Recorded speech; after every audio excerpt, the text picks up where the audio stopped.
you want to be able to do this. D, G, F sharp, C sharp, B flat, A sharp, B flat. Same thing. E. You want to be able to do it now, then you should watch this video. You won't be able to do it now, but at least within a reasonable time frame. Is it possible? Yeah, and it's even quite easy. I mean, not overnight easy, but I have a little bit of a magic wand for you.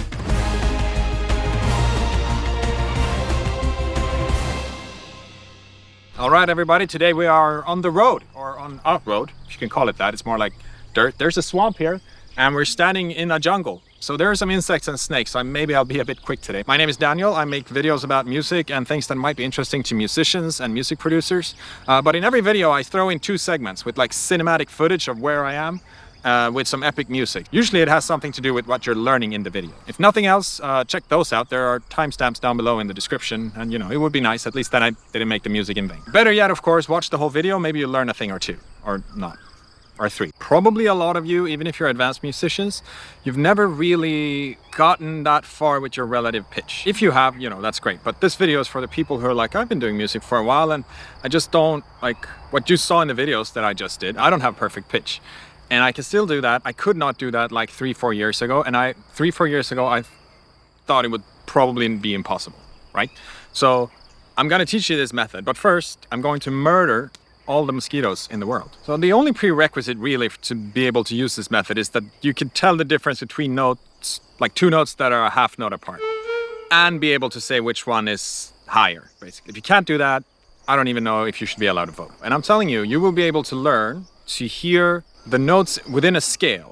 So in C major, it's basically the white keys on a piano. You will be able to hear that, like I did in the video, within 2 weeks to maybe 2 months, depending on where you're starting from and how much you practice. It's an amazing method, actually. You know, it's going to change your life. I know they say everything's going to change your life, but they rarely change your life. Your life remains mostly the same. But here, your life actually will change. You will go from like being this mediocre musician to being somebody with superpowers. And today, we're only going to focus on learning to hear the notes in a major scale. Once you learn that, then you can just take the same method and apply it to the minor scale and learn it yourself. That won't take long at all. But remember, today, only the major scale. Okay, so we're going to start out with the foundational building block of this method, the tool that you're going to keep with you on your journey towards becoming the perfect relative pitcher, or pitchy. And that tool is Mary Had a Little Lamb. I don't know though, like I'm not from an English-speaking country, so this was not a song that I heard as a kid. If you're not from an English-speaking country, try to find another song that only contains the notes C, D, E. It's usually a song in any country that when you start out learning piano or the recorder or whatever, there's this song that everybody learns because it just has those 3 notes. I know Mary Had a Little Lamb has a G in there, but the end of Mary Had a Little Lamb is going to be our tool. You know, the part that goes... right? Now, the reason that is important is because if you have that like ingrained in your head at all times, you're easily going to be able to hear the notes C, D, and E. And remember, when I'm saying C, D, and E, I'm actually meaning the tonic, the whatever, supertonic, and the 3rd note in the scale. I don't know if it's called a supertonic, if it's just a note. Maybe it is. But let's just talk about C major all the time for now. So you're going to start by learning to recognize C, D, E, and you will if you know Mary Had a Little Lamb. That will echo in your head. So when I give you the note do, you can immediately feel, okay, that was the last note I sang. That's C. That's the home note. That's where the song ends. It's called a tonic. But then if I sing, you know, if I wouldn't stop on the tonic, if I'd stop sooner. So I'd do da da da da da da da da da da da. It's like, hello? You hear that it's not done yet. Da da da da da. And if you can't hear it now, you will be able to train yourself, but you should be able to hear it like that's not where the song ends. And most people, like if you've ever listened to music throughout your life, most people can tell that this is not where the song is supposed to end. You can kind of hear the end note, which is the tonic. So then it's just a question about learning to hear how far away from the tonic you are. So let's do a little bit of a practice.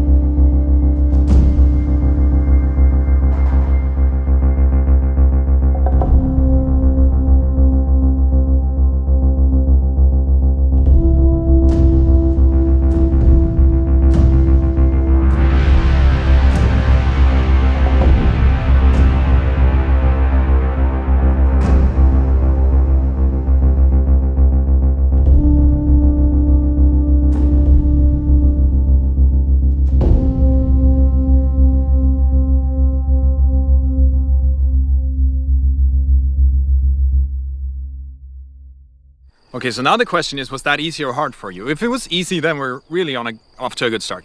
If it was hard, you just keep practicing. And there is an application for this. The application is called something. Pro Ear Trainer. So the application is called Functional Ear Trainer. And there's probably other oh my God, the sun.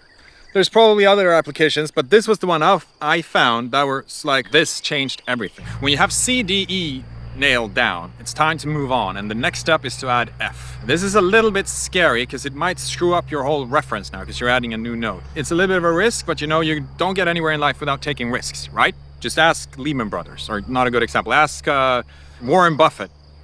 Since when did he take any risk? Boring index fund hoarding loser. Okay, just ask any crypto bro. So we got to add the F. We're going to take a little bit of a risk. When you add the F, you are a little bit on your own because you don't have Mary Had a Little Lamb anymore. When you hear the note, try to still sing your way back to home, right? Just like we did in Mary Had a Little Lamb. So if you hear C, duh, let's say that's C, that's not C, I don't have perfect pitch, duh, then we have D, E, duh, duh, and then you have F, duh, and you sing your way back, duh, duh, duh, duh.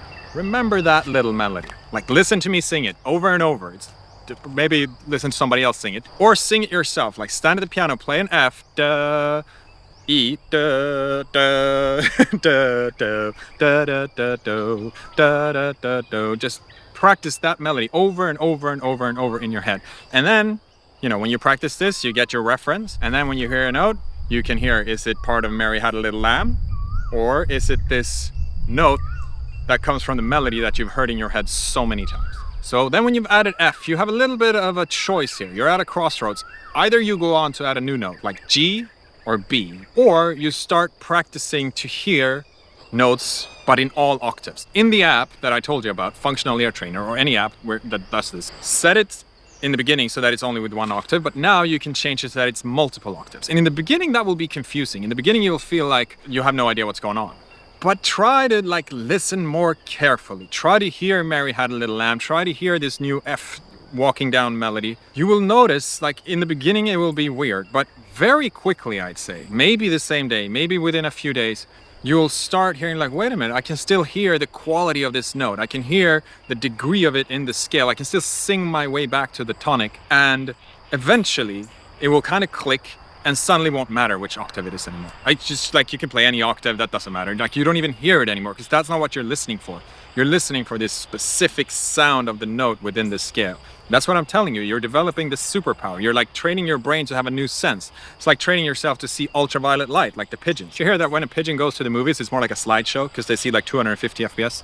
I guess we want to cater to the pigeon. We need to have some super slow-mo action going. This one only films like 120, so I can't use this if I want to make movies for pigeons. Anyway, let's move on to the G note, right? So now we're 100% sure we can do C, D, E, F, no problem.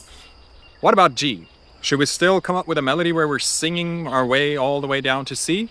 That's not how I do it, because the thing about G is that it's the dominant. And for some reason in our brains, that like means something. It's one perfect fifth away from the C. It's so common in songs that you go from the dominant back to the tonic. Like the last chord before the end chord of any song is usually the dominant chord. So like if the song is in C major, the last chord before the end C major is G. Birds down. We got G, C.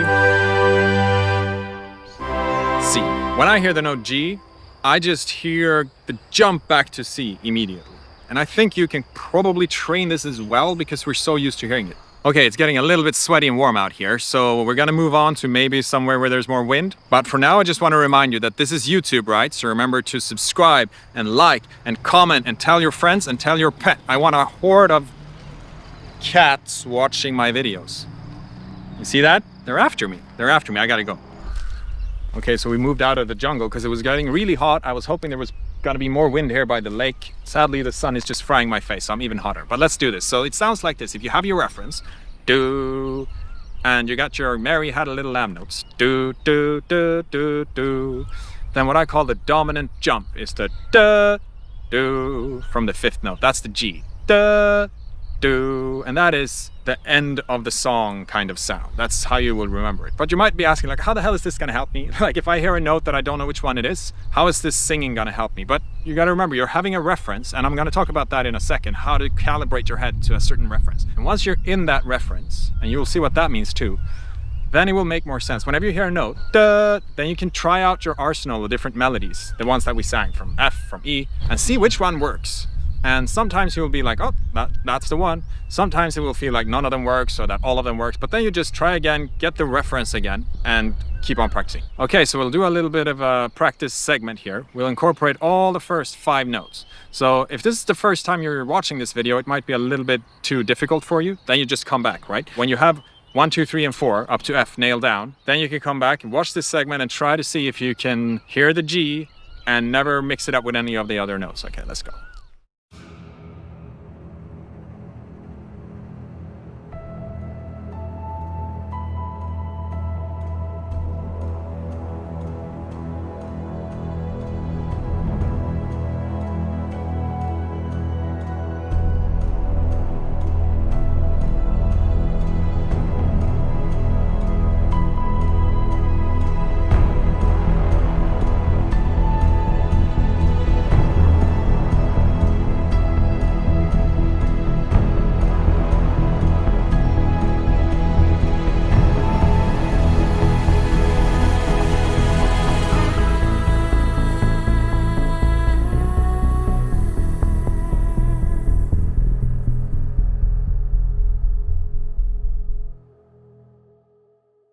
Okay, I didn't manage to find a place that was more windy, but it seems like we have rain coming. We got a bit of cloud coverage now.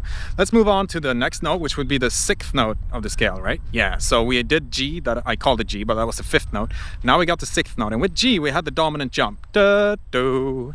So A would be da, da, do. That's the melody I sing in my head, and you should too, so just sing along. Da, da, do, da, da, do. Always practice singing that. Whenever you're using the app and an A pops up, even if you hear, oh, that's an A, sing it again. Da, da, do. So just kind of ingrain it into your head, right? And then you just have to add B. That's the final step. And I don't have to teach you, like when you get to the point that you already have A in, then adding B will be easy for you. It's just the final note, and then it's just about practicing. All right, so I found this rubber tree forest here, which gives us a little bit of shade from the sun. Covers the wind too though, so it's still hot. But let's talk about reference for a while, because we don't have perfect pitch, right? So we need a reference to be able to apply everything that we just learned. And the reference can come in different forms. In the Functional Ear Trainer app, they give you a cadence. They play you the tonic chord, then the subdominant, then the dominant, and then the tonic again. So in C major, this would be C major, F major, G major, C major. And in the beginning it can feel like, how's that gonna help me? But this is actually what is gonna help you, because hearing that cadence gives you context. It gives you a sense of what is home, what is the tonic. If you're only given a single note as a reference, then make that your tonic, like in your inner scale. Make that your tonic in your inner scale. So if you hear a note like da, then sing these notes like da, da, da, da, do. That's the Mary Had a Little Lamb notes, C, D, E. Da, da, da, do. Then you got the F, da, do, the G, da, da, do. You got the A. Once you've sung that in your head or like silently, like when nobody sees, then you will like be calibrated, you're ready. Anybody can give you any note, and you will be able to hear what it is. But yeah, in the app, you'll get the cadence. You got to get used to that. You got to get used to just giving a reference note. And eventually, we'll see in the next video, you got to get used to just hearing a song and sort of absorbing the context of the song. And you will be surprised how difficult it is in the beginning, but how fast you will learn to kind of sense the key of the song. You won't know which key it is, but just to sense where the tonic will be. So like you're listening to a song, you can just sing the tonic out of nowhere. But again, if you're given just one note as reference, you should sing that little song that I just sung. That one you should sing all the time. That should be your way to calibrate yourself. And it's important to sing, to kind of sing it out, you know. Singers usually have better pitch than other instrumentalists because they do this stuff all the time. So don't be afraid to sing a little bit. If you can't sing, well, you don't have to sing. Obviously I can't sing, but you just need to be able to sing the notes, sort of. Now that's pretty much all there is to it, but then of course you gotta practice, and a lot. In the beginning it will be a little bit slow, maybe you gotta force yourself, but when you start hearing some notes, when you realize that, wait a minute, I can hear that's an E, then you're gonna get motivated, I think, and you wanna practice everywhere. I remember in the beginning I would do it on trains, buses, I would sneak off at parties, in social situations, just like, let me hear a few notes. It's gonna grow on you, and eventually when you got the whole scale, you can move on to the black keys, but we'll do that later. Okay, so just download the app. Functional Ear Trainer, and start training, all right? And of course you're gonna run into walls and you're gonna have motivational dips, and sometimes you might feel like, oh, I'm not getting anywhere.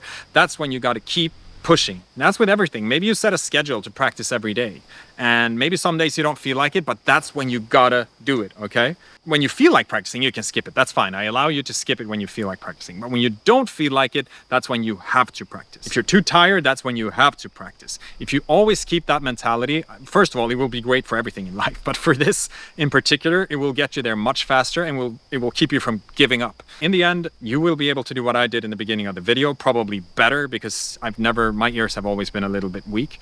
And be it 2 weeks or 6 months, I assure you, you will get there. So just keep doing this. Just make it part of your day. See, I'm becoming a motivational coach here. Anyway, subscribe. Next time, I'm going to talk about how to hear chords in songs. That's even, more, it's as important. It's as important. See you. I don't live in this forest. I'm going to go this way.